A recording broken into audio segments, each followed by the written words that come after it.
So సినిమాలో character చేశాను అంతే చిన్నగా.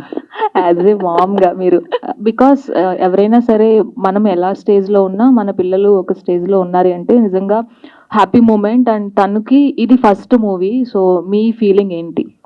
డెఫినెట్గా హ్యాపీగానే ఉంటుంది. Any suggestions from your sides to her?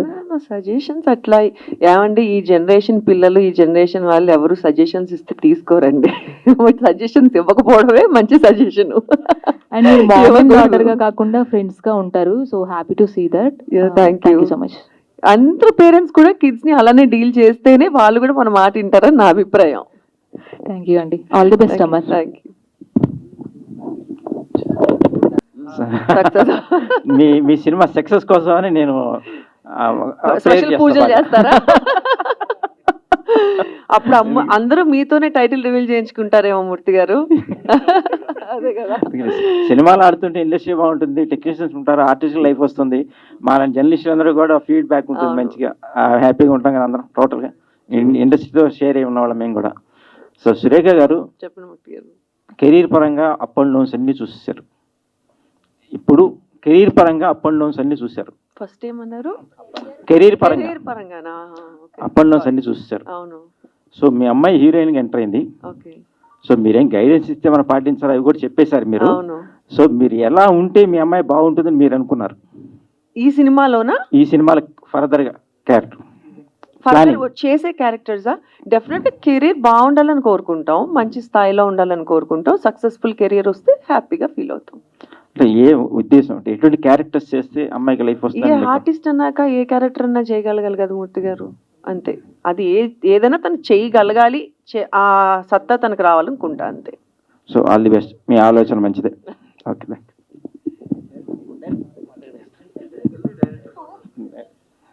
Director గారు.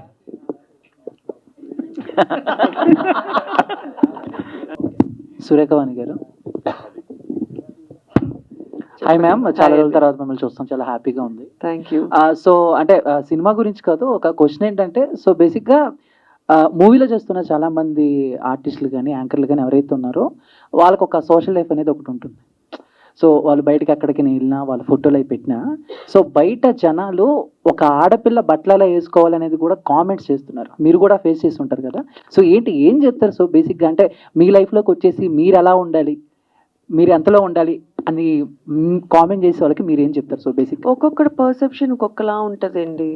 ఇప్పుడు ఇక్కడ ఉన్న అన్ని బుర్రలు ఒకలాగే ఆలోచించలేం కదా. వాడేదో అలా ఆలోచించుకున్నాడు, వాడు అట్లా రాసుకుంటున్నాడు, అది వాడి పర్సెప్షన్. అది మనం ఎంతవరకు తీసుకోవాలనేది మన మైండ్కి ఉండాలి.